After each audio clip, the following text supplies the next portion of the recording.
عليكم ورحمة الله. مرحبا بكم في فيديو جديد.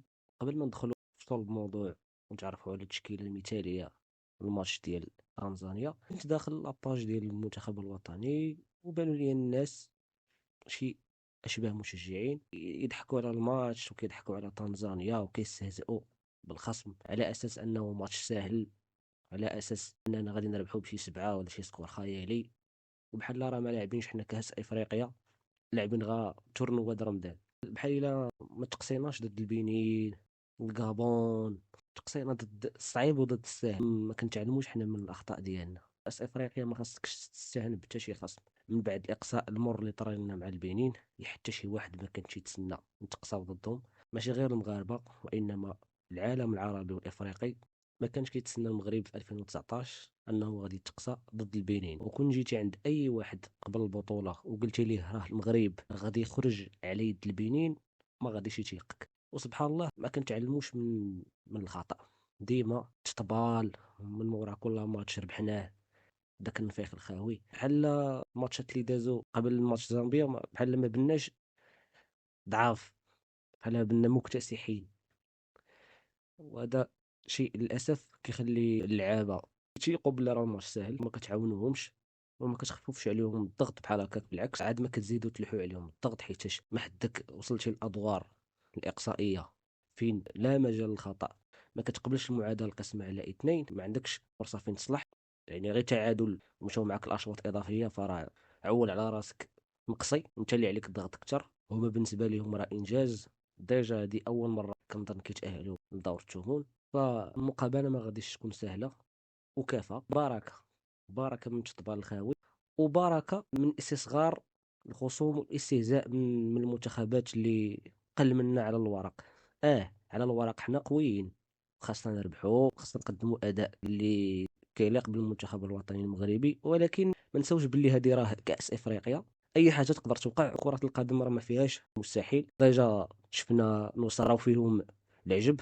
شكون قال بلي زامبيا غدا تقدر تربح الكوب دافريك ديال 2012 ولا 13؟ شكون قال ديك الساعه زامبيا هي اللي غادي تشدي داك اللقب؟ كان شي واحد مرشحهم؟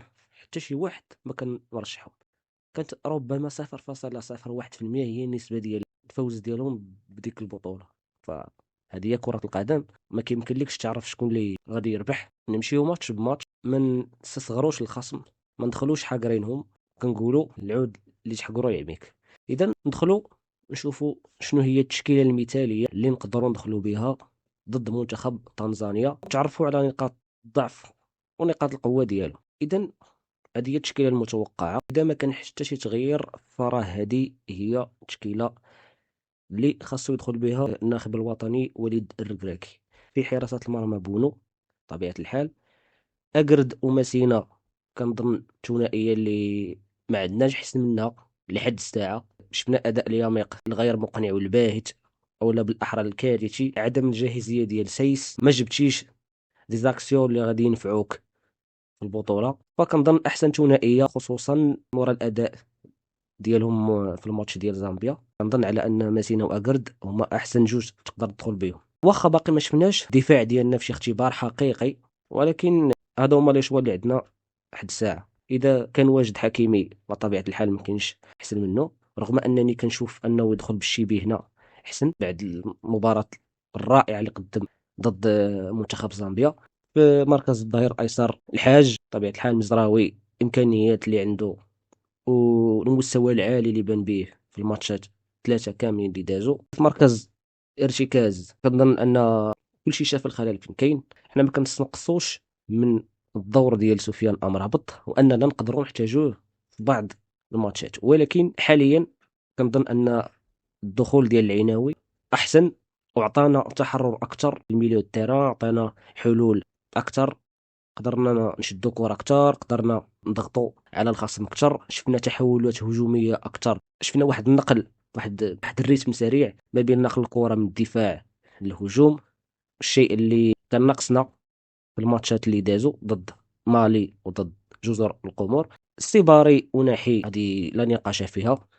السيباري الادوار اللي كيقدم بدون كرة لا غبار عليها، ادوار لا تناقش. شفنا التحرر ديالو الماتش اللي داز. كنظن السيباري وناحي زوينه، كاين واحد التفاهم نوعا ما.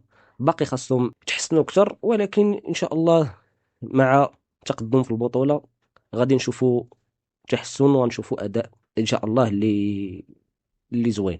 ابراهيم دياز بطبيعة الحال مركز الجناح الايمن، الزلزولي، الزلزولي ولا غنى عنه.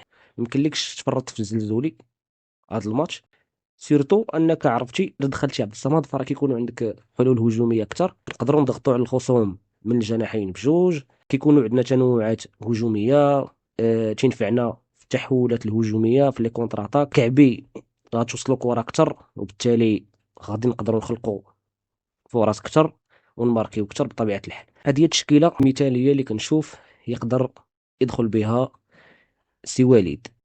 اذا من بعد ما شفنا الرسم التكتيكي، دابا غادي نشوفوا كيفاش نقدروا نربحوا الماتش، وشنو خاصنا نديروا باش نضغطوا.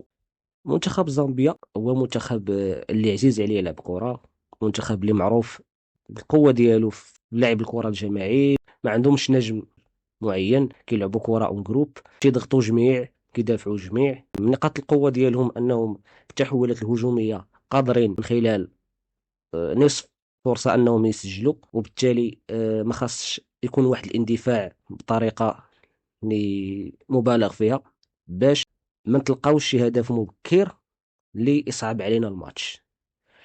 حيتاش بكل ما ماركينا اكثر وقبل وفي بداية الماتش كل ما سهل علينا الماتش، ولكن كل ما حنا تلقينا بيت اكثر كل ما غادي يصعب الماتش، وبالتالي غنوليو خارجين لاعبين الكل في الكل باش نعتقوا الموقف. الشيء اللي غادي يخلي فراغات في الظهر ديالنا، خصوصا اننا مازال كنعانيو دفاعيا، باقي عندنا مشاكل في الدفاع، باقي عندنا بعض الاخطاء في التحولات الهجوميه فاش كتكون الكره عند الخصم. غالبا غادي يكون رسم تكتيكي على هذا الحال. حكيمي يطلع يساند ابراهيم، مزراوي ما غاديش يطلع حتى الاخير بحكم ان الزلزولي تما لعب الباندا، كيرجع حتى الميليو وكيشق الجناح الايسر. فمزراوي غادي يكون كيتقدم وغيدخل العمق اكثر باش يغطي التقدم ديال السيباري ونحي ويعطينا زياده عدديه في ميليو التيران.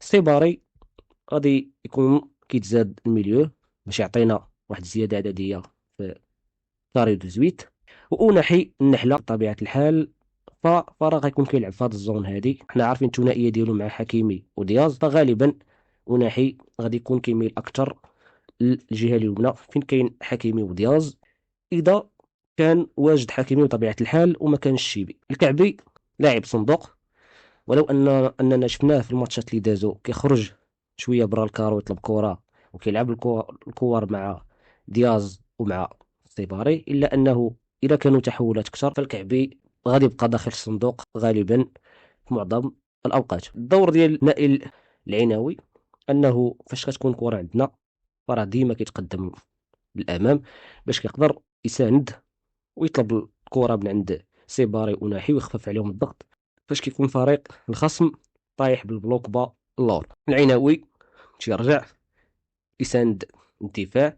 وناحي من بعد الماتش ديال زامبيا شفناه كيفاش الادوار الدفاعيه اثرت عليه بدنيا، ما قدرش يبقى عاطينا 90 دقيقه. ما شفناش اناحي اللي كيقدر يكمل معنا الماتش كامل بنفس الريتم، ما شفناش اناحي اللي كيقدر يكمل معنا ماتش كامل بنفس الريتم. دياز انا صدمني كيفاش كيرجع يقاتل على كل كره، فدياز كنظن اذا كان شيبي غادي يرجع يساند، اما اذا كان حكيمي فغادي يحرروا ويهني شويه من الادوار الدفاعيه، وكذلك الزلزولي اللي كيرجع يساند مزراوي، هادو في التحولات الدفاعيه. دونك فوالا نحاولوا نماركيو في الدقائق الاولى ديال المباراه باش نسهلوا علينا الماتش. هذا الراي ديالي متواضع، وغالبا هذه هي التشكيله اللي غادي يدخل بها سي وليد. اذا ما كانش شي تغيير يقدر بحال والو يدخل بسفيان امرابط عاوتاني في الكاسور. نتمناو يحافظ على هذه التشكيله هذه اللي دخل بها مع زامبيا بحكم انها عطاتنا عمق هجومي اكثر، وشفنا كره اللي زوينه، شفنا تنوعات وحلول هجوميه اكثر. نتمناو نلعبوا على لي سونتر، نلعبوا على الكرات الثانيه اللي كيكون واحد البلوك با من طرف الخصم. ما شفناش حتى شي لعاب اللي قادر يضرب كرة من برا الكارو في لي دوزيام بال. كاع لي دوزيام بال ما استفدناش منهم. بعض المرات ما كينفعوش الحلول الفردية أمام خصوم اللي قوية دفاعيا، فبالتالي كيبقى لك الحل الوحيد هو التسديد خارج الصندوق. إذا هذا ما كان في فيديو اليوم. حظ موفق للاعبين والمنتخب ديالنا إن شاء الله. ندخلوا بواحد القوة ونبينوا للخصوم الآخرين باللي حنا راه رجعنا، وباللي راح قادرين ناخذوا هذا الكاس، وباللي هذا الكاس إن شاء الله ما غاداش تخرج من المغرب. دونك هادشي اللي كان في فيديو اليوم. ما تنساوش ديروا لايك وتابوناو في لاشين الا كنتي اول مره كتشوفني. ما تنساش تخبط ديك ابوني. ومرحبا بك في العائله. نشوفكم في فيديو اخر ان شاء الله. السلام عليكم. تهلا.